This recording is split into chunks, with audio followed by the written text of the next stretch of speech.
우리 가족의 참 기가 막힌 이야기를 할까 합니다.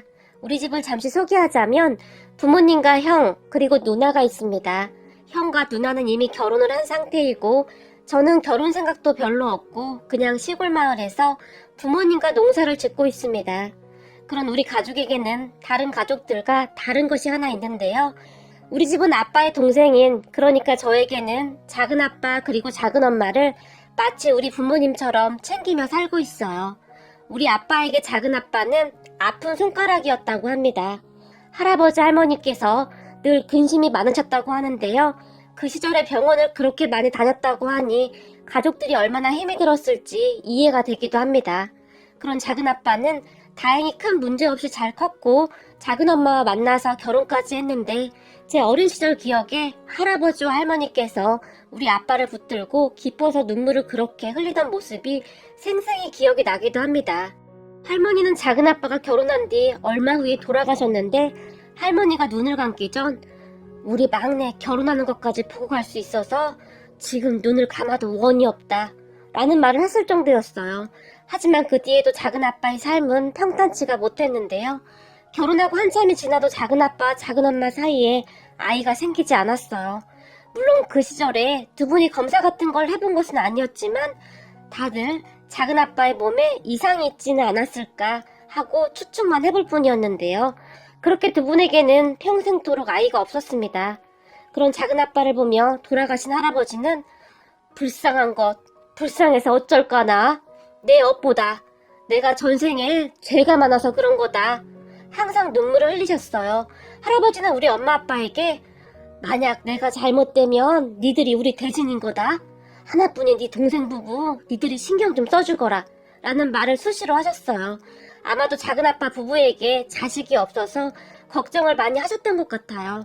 거기다 우리 부모님 위로 큰아빠가 한 분 계셨는데 사업을 한다며 할아버지의 재산을 야금야금 가져간 뒤로는 연락도 없는 상황이었고 그러다 결국 할아버지가 돌아가셨다는 연락을 받고 억지로 내려온 듯 했는데 큰아빠 부부는 할아버지가 남긴 집 한 채마저도 본인들이 장남이니 가져가야 한다며 떼를 썼고 얼마 안 되는 돈 때문에 집안 시끄러워지는 거 싫다며 아빠와 작은아빠가 다 포기하고 그냥 다 줘버린 상황이었어요. 그 뒤로 큰아빠는 고향에 내려온 적도 거의 없었고 제사도 우리 부모님이 다 지냈어요. 그럼 큰아빠는 정말 어쩌다 고향에 내려오는 날이면 아주 고급차에 옷까지 쫙 빼입고 거드름을 피우며 돌아다녔었는데 항상 작은아빠와 작은엄마를 무시하기 바빴어요. 특히 큰엄마는 동서는 자식도 없고 서방님도 그 모양이고 동서 팔자도 참 박복하다. 동서 친정도 지지리도 못 살았다며 어쩜 그렇게 동서 인생은 되는 게 하나도 없어? 작은 엄마에게 막말도 서슴지 않았어요. 그랬으니 우리 가족 모두는 큰아빠 부부를 정말 싫어할 수밖에 없었어요. 간혹 내려오게 되더라도 서로 마주치지 않으려고 노력을 할 정도였으니까요. 그래서 더욱 그랬을까요? 우리 엄마 아빠가 우리에게 가장 많이 했던 말은 니들은 작은아빠 작은엄마를 니들 부모같이 잘 챙겨야 한다.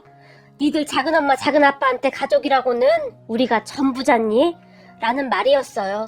그리고 우리 삼남매는 정말로 두 분을 친부모님처럼 생각하며 살아왔어요. 심지어 작은아빠 환갑 때 우리 삼남매가 작은아빠 친구분들을 모시고 식사를 하기도 했을 정도였어요. 가끔 사람들이 이상한 눈으로 보거나 그런 우리에게 자식들도 아닌데 뭘 이렇게까지 하나? 그렇게 한다고 친자식이 되나?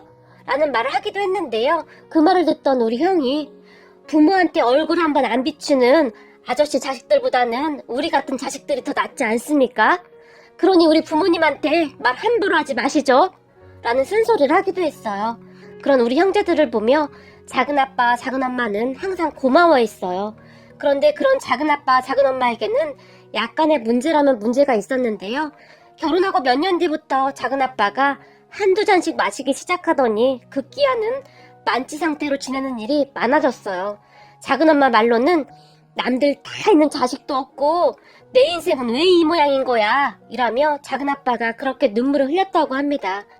작은아빠는 정말 아이를 갖고 싶어 했던 것 같은데 아이가 안 생기니까 아무래도 그런 것에 자신을 많이 의지했던 것 같아요. 그리고 날이 갈수록 작은아빠는 점점 심해져 갔는데요. 그런 작은 아빠로 인해 작은 엄마의 근심도 쌓여만 갔어요. 거기다 우리 부모님의 걱정도 이만저만이 아니었는데 평소에는 정말 멀쩡한 작은 아빠가 종일 취해서 정신줄을 잃고 참 많은 사고를 쳤거든요. 그중 가장 어이없는 사건이 동네로 들어가는 길목에 도랑이 하나 있었는데 한잔하신 날에는 어김없이 작은 아빠가 자전거를 타고 오시다가 그 도랑에 빠져서 허우적거리고 있었고 그렇게 도랑에 빠져 끙끙대면서 소리를 질러댔는데 그곳을 지나가던 동네 사람이 우리 아빠에게 바로 전화해서는 저기 말이야 자네 동생이 도랑에 빠진 것 같은데 빨리 가봐야 쓰겠구만 이러는 말을 수시로 하게 이르렀어요. 그 말에 아빠가 뛰어가면 도랑에 빠진 작은 아빠가 형님 나 좀 꺼내줘요 움직이지를 못하겠어 그러고 계셨어요. 참 이상했던 것이 항상 같은 위치 같은 도랑에 빠진다는 거였는데요. 더 어이가 없었던 것은 거기에 물도 많지 않았고 충분히 혼자 빠져나올 수 있는 깊이였는데도 나오지를 못하고 항상 우리 아빠를 찾았어요. 어느 날은 아빠와 제가 그 주변에 뭔가 걸릴만한 것이 있는지 확인을 하기까지 했답니다. 그리고 그 다음날이면 아빠가 정신이 든 작은 아빠에게 너 한 번만 자전거 타고 해롱해롱대다가 그 도랑에 빠지면 내가 아주 가만 안 둘 거다. 내가 창피해서 살 수가 없어. 라며 몇 번이나 불호령을 내렸지만 그 뒤에도 작은 아빠는 도랑에 자주 빠졌고 그런 작은 아빠로 인해 우리 부모님과 작은 엄마의 근심은 깊어져만 갔어요. 그러던 어느 날 우리 아빠가 기가 막힌 것을 생각해냈는데요. 엄청 큰 팻말을 만들어서 거기에 주의, 도랑에 빠질 수 있으니 주의바람. 특히 내 동생 김동수는 더욱 주의바람. 한 번만 더 빠지면 안 꺼내주겠음. 뭐 이런 내용들을 썼는데요. 아주 빨간색 글씨로 큼지막하게 적어서 세워뒀어요. 그 팻말을 보며 동네 사람들 뿐만 아니라 가끔 들어오는 외지인들이 신기한지 핸드폰으로 사진 촬영을 하며 박장대소를 하기도 했는데 그렇게 얼마나 지났을까요? 그 도랑 팻말을 보러 외지인들이 일부러 찾아오는 진풍경이 벌어지기도 했는데 아니 여기가 라스베가스인가? 어딘가 있는 그 유명한 사인 간판도 아니고 도랑 앞에 있는 커다란 팻말이 사진 찍는 명소가 되었어요. 그 덕분에 우리 동네 슈퍼 아줌마는 외지인들이 많이 찾아와서 매출이 많이 올랐다며 작은 아빠에게 가끔 막걸리를 공짜로 주기도 했어요.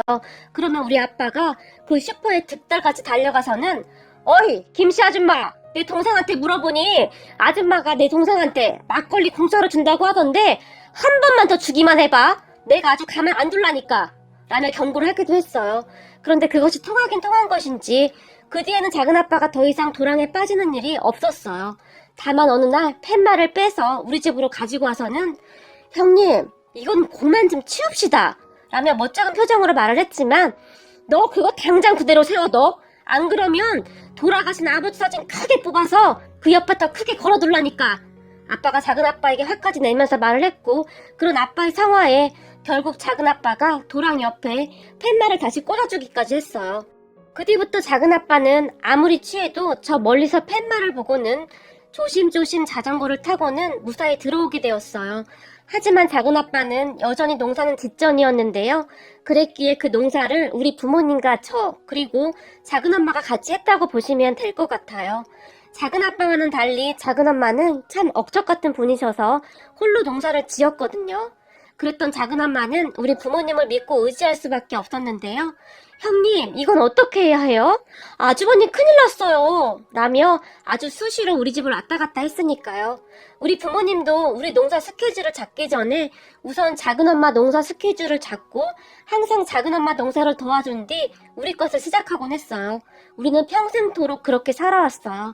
그 사이 작은 아빠가 건강이 많이 안 좋아져서 병원에 입원하기도 했는데 그날 작은 아빠를 작은 엄마와 제가 병원에 입원시키고 같이 집으로 돌아오는 길이었어요.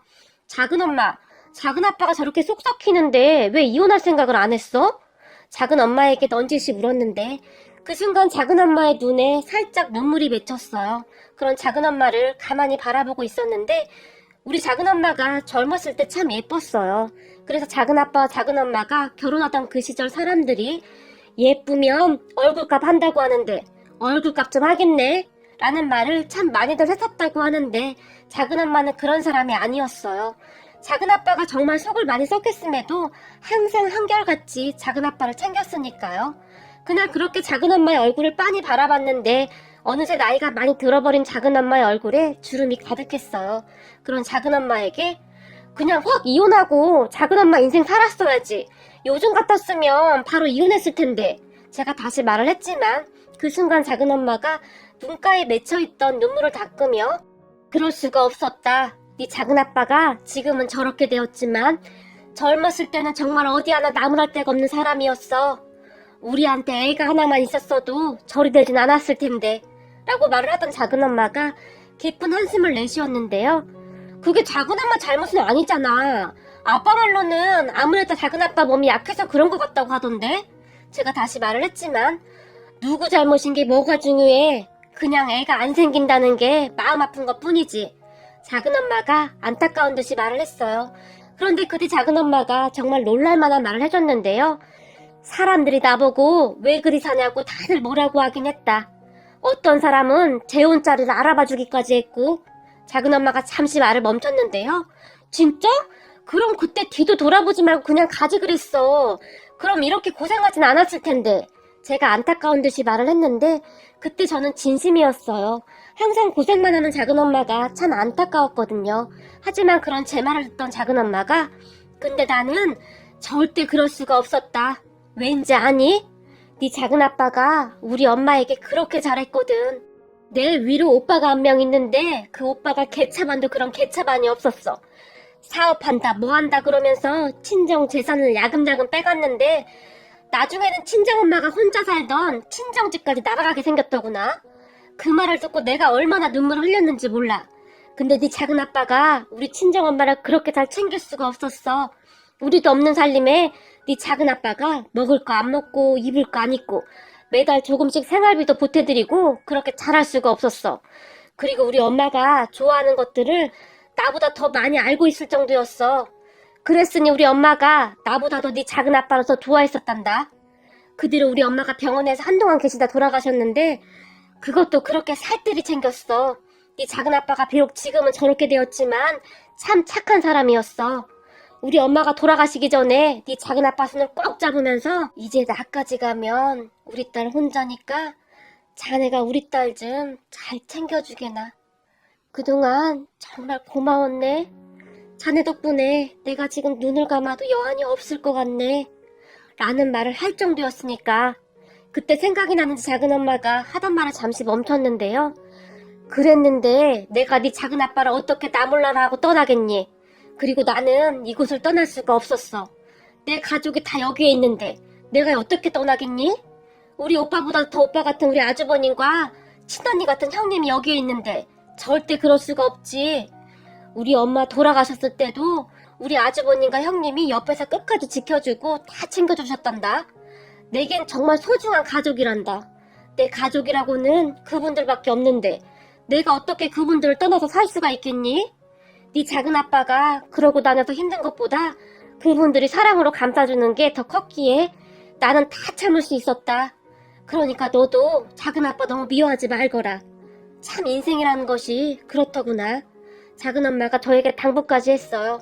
그런 작은 엄마의 말을 들으니 작은 엄마의 마음이 이해가 되기도 했어요.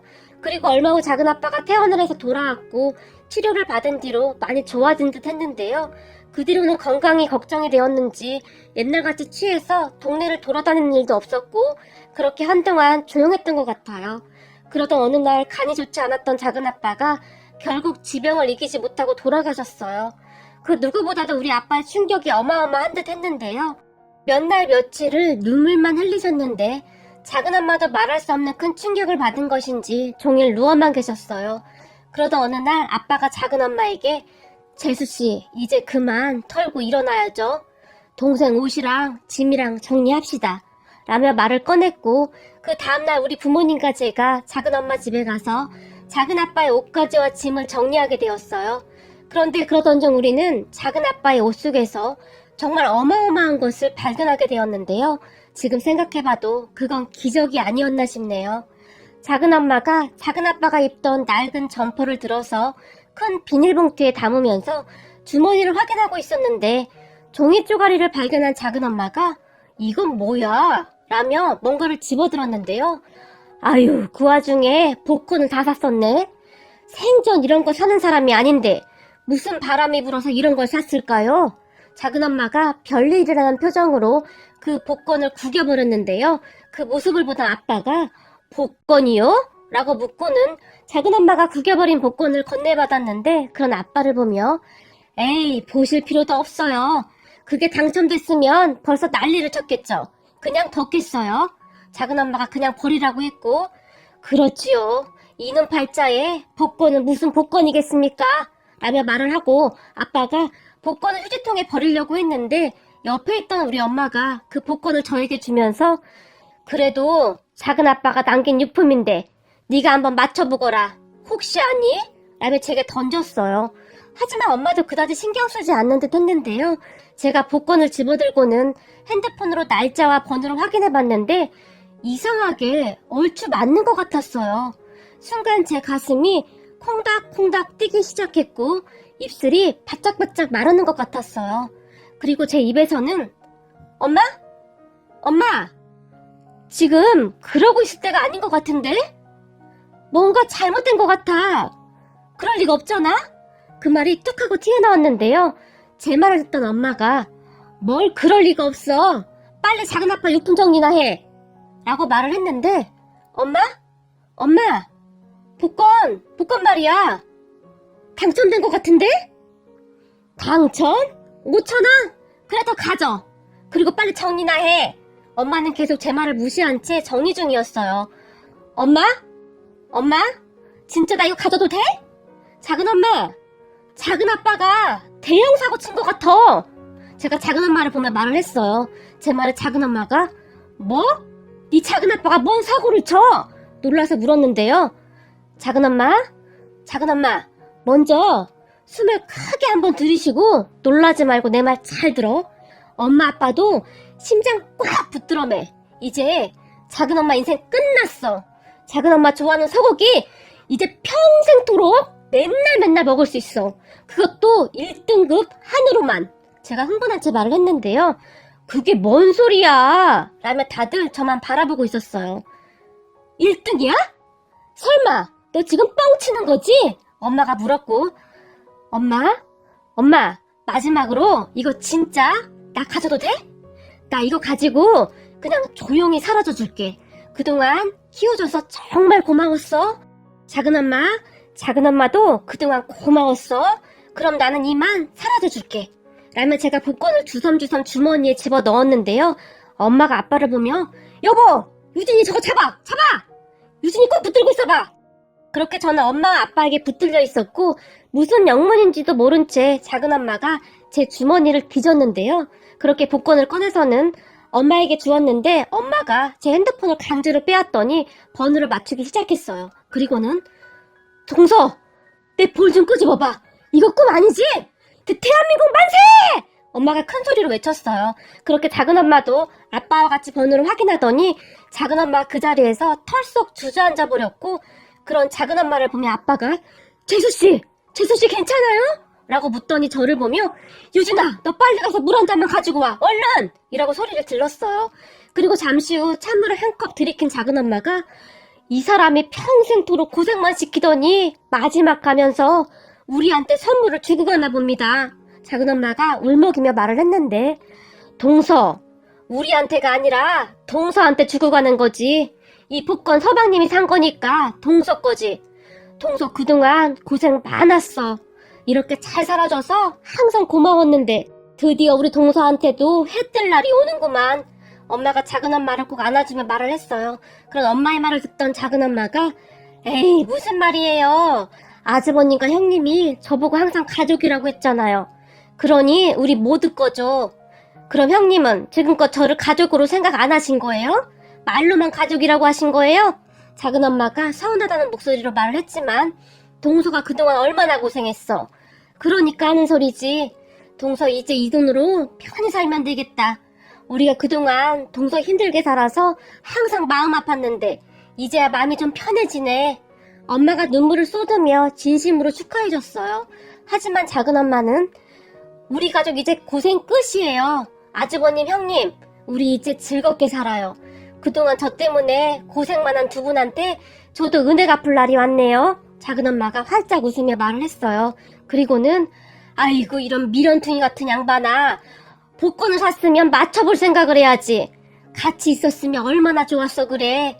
작은엄마는 돌아가신 작은아빠가 생각이 나는지 눈물을 쏟았어요.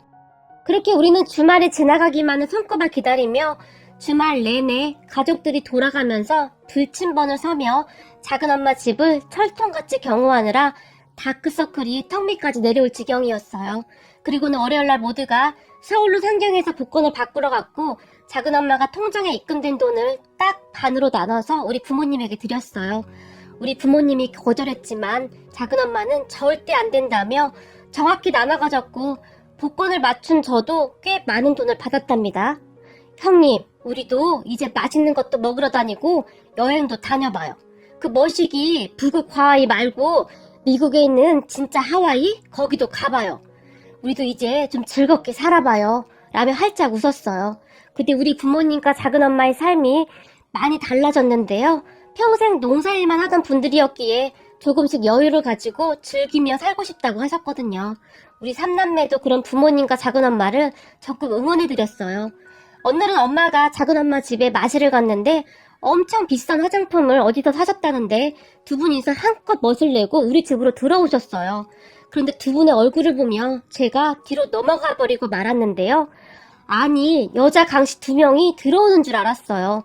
얼굴은 밀가루를 뒤집어 썼는지 얼굴이 새하얀 데다가 입술은 새빨간 립스틱을 칠했는데 마치 흰색 도화지에 빨간색 크레파스를 칠해놓은 것 같았어요. 그 모습을 보며 에이구머니나 얼굴에 도대체 뭔 짓들을 한 거야? 라며 아빠가 경기를 할 정도였어요. 그런 아빠를 보며 왜요? 우리가 평생 농사만 짓다 보니 얼굴이 너무 까맣다고 해서 화장 한번 해본 건데 엄마가 울상을 지었고 당장 지우지 못해? 꿈에 나올까봐 무섭다. 아빠가 소리를 지르며 막내야, 네 엄마랑 작은엄마 사진 좀 찍어봐라.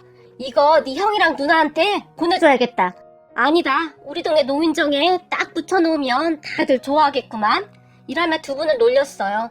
그 말에 엄마와 작은엄마가 씩씩거리며 화장을 지우기도 했어요. 그 모습을 가만히 보고 있는데 두 분이 정말 환상의 콤비가 따로 없더라고요.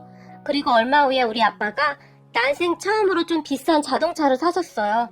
저와 같이 자동차를 보러 갔는데 자동차를 보는 내내 아빠는 같은 질문만 했어요. 막내야, 이 차가 네 큰아빠가 타던 차보다 좋은 차냐? 라고 말이죠. 평생을 큰아빠에게 당하고 살았으니 아무래도 한이 맺힌 게 많은 것 같았어요.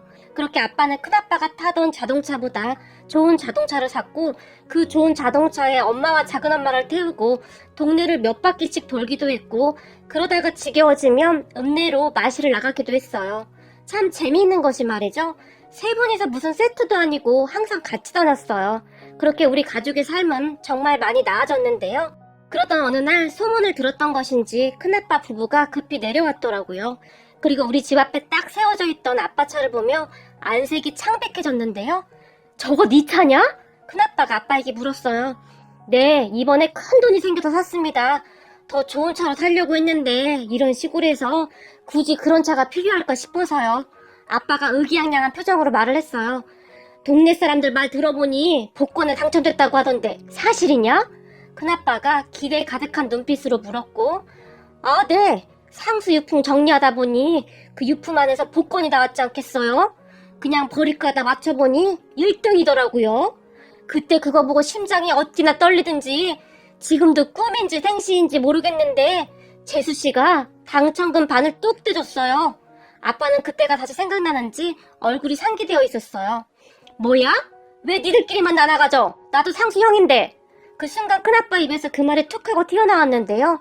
아무래도 우리 아빠가 항상 큰아빠가 원하는 대로 해줬기 때문에 그날도 우기면 얼마라도 받아갈 수 있다는 생각을 했던 것 같은데요.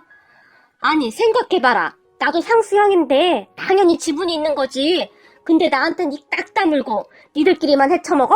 니들이 인간이냐? 라는 말도 안 되는 말을 했거든요. 그런 큰아빠를 보며 제가 불안해하고 있었는데 아빠가 또다시 큰아빠에게 휘둘릴까봐 상당히 불안했거든요.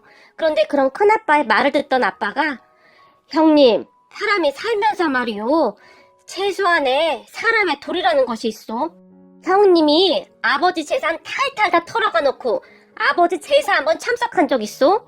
그나마 남아있던 얼마 되지도 않는 아버지 집마저 처분해 갔으면 가서 조용히 사시오. 지금 어디 와서 말도 안 되는 생떼를 부리는 거요? 내 참 어이가 없어서. 아빠가 기가 막힌 표정으로 말을 했어요. 그런데 그런 아빠의 말에 네가 그렇게 나온다 이거지? 그럼 나도 변호사 고용할 테니 한번 법적으로 싸워보자꾸나. 집안 풍비박산 한번 내보자꾸나. 저 세상에서 아버지 어머님이 아주 좋아하겠구만. 큰아빠가 큰 소리로 말을 하며 아빠의 눈치를 봤지만 형님, 전에는 내가 그냥 다 참았는데 이제부터는 절대 안 참겠소. 이게 변호사 고용한다고 해결될 일이요? 추하니까 그만 억지 부리고 올라가서. 아빠가 큰아빠를 있는 힘껏 째려보며 말을 했어요. 동생, 그러지 말고 나도 조금만 나눠줌세. 어차피 공짜로 생긴 돈인데 그 정도는 나눠줄 수 있지 않나? 지금 내가 사업이 힘들어서 그러는데 조금만 도와주면 내가 평생 은혜는 잊지 않고 살겠네 라며 부탁을 했지만 됐소이다. 우리는 지금 재수씨 좋아하는 소고기 먹으러 가야 하니까 그만 올라가요. 우리 많이 바쁘거든요 라고 말을 하던 아빠가 다시 저를 보며 유준아, 네 작은 엄마한테 연락해서 저번에 서울 백화점 가서 산 옷 입고 나오시라고 해라. 오늘 우리 멋진 데 가서 고기 좀 썰어보자 라며 큰 소리로 말을 했어요. 그런 아빠를 보며 동생, 그러지 말고 나 좀 살려주게나. 지금 우리 가게 망하기 직전이야. 사실은 우리 처남이 똘똘해서 격리를 막 끊었는데 홀라당 챙겨서 해외로 날라서 지금 난리가 났어. 우리 가게 망하면 빚쟁이들이 여기까지 쫓아오고 난리 날 건데 서로 골치 아파지니까 좀 도와주게나. 큰아빠가 다시 부탁을 했지만 빚쟁이들이 여긴 왜 와요? 우리랑 아무 상관도 없는데. 우린 그냥 경찰 부를 테니까 아무 걱정 마시오. 그리고 우리 곧 하와이 갈 거라 집을 좀 오래 비울 텐데 알아서 하시구려 라고 말을 하며 큰아빠의 손을 매몰차게 뿌리쳐버렸어요. 그런 아빠를 보며 아빠도 그동안 쌓인 게 참 많았구나 싶었는데요. 아빠는 절대 큰아빠를 도와주지 않았고 다급해진 큰엄마 큰아빠가 아빠 몰래 작은엄마를 찾아가서 재수씨 어차피 물려줄 자식도 없고 돈도 많은데 우리 좀 살려주세요. 지금 정말 다급해서 그럽니다 라고 거의 빌다시피 했다는데요. 아이고 어쩌죠? 저는 가진 돈이 하나도 없어요. 작은엄마가 대답을 했다는데요. 동서, 그 복권 당첨된 거 있잖아. 그 돈 조금만 보태주면 될 것 같은데 부탁 좀 할게. 그리고 그동안 내가 동서한테 서운하게 한 건 정말 미안해. 큰엄마가 말을 했다는데요. 저 진짜 돈이 없어요. 제 거는 우리 아주버님이 다 관리하셔서 저는 그냥 돈 타서 쓰고 있어요. 제가 워낙 아는 것이 없고 해서 아주버님이 관리해주고 있으시거든요.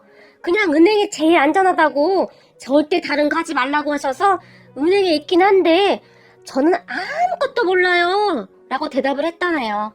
그리고 그 모든 것은 혹시 몰라 우리 아빠가 작은 엄마에게 연습시킨 말이기도 했어요. 돈 있다고 하면 여기저기서 쫓아올까봐 그냥 그렇게 말하라고 시킨 것이죠. 나는 아무것도 몰라요. 우리 아주버님한테 물어보세요 라고 말이죠. 그리고 아빠 말을 정말 잘 들었던 작은 엄마는 정말이지 아빠가 시키는 대로 말을 했다는데 토시 하나 빼놓지 않고 똑같이 했더라고요. 그렇게 큰아빠 부부가 작은 엄마를 보며 인정머리 없는 것들 잘 먹고 잘 살아라 라며 소리소리를 지르며 갔다고 하는데요. 얼마 되지 않아 큰아빠 가게가 문을 닫았다는 소리를 들었어요. 그렇게 얼마나 지났을까요? 큰아빠 부부가 다시 고향에 내려왔는데요. 이번에는 무슨 보험 가입 신청서 같은 것을 들고 와서는 네 형수가 얼마 전부터 보험 일을 시작했는데 이거 하나 정도는 들어줄 수 있지? 라며 아빠에게 물었다는데 우리가 보험이 뭐가 필요해요? 돈도 많은데 아프면 내 돈 가지고 병원 가면 되지. 우리는 필요 없습니다. 라고 딱 잘라서 말해버렸어요. 작은 엄마에게도 찾아갔다는데 저는 아무것도 몰라요. 우리 아주버님이 알아서 해서요. 라는 말만 했다고 하네요. 그렇게 큰아빠 부부가 우리 부모님과 작은 엄마에게 할 말 못할 말을 잔뜩 하며 씩씩거리며 올라갔는데요. 그런 큰아빠 부부를 보며 정신 차리려면 아직도 멀었어. 아직도 한참 고생해야 해. 라는 말만 중얼거릴 뿐이었어요. 그 뒤 우리 부모님과 작은 엄마는 아빠가 운전하는 차를 타고 맛집들을 순방하며 다니고 있는데요. 복권 1등 당첨된 사람들 치고는 참 순박하게 살고 있답니다. 물론 저는 여전히 농사를 짓고 있고 말이죠. 단지 삶이 조금 더 여유로워졌다고 해야 할까요? 우리 아빠는 항상 뱁새가 황새 따라가다가 가랑이 찢어진다고 사람은 항상 분수에 맞게 살아야 하는 거야 라는 말을 하면서 나름 행복하게 살고 있답니다. 앞으로 우리 가족 모두 지금처럼만 행복하게 살았으면 좋겠네요.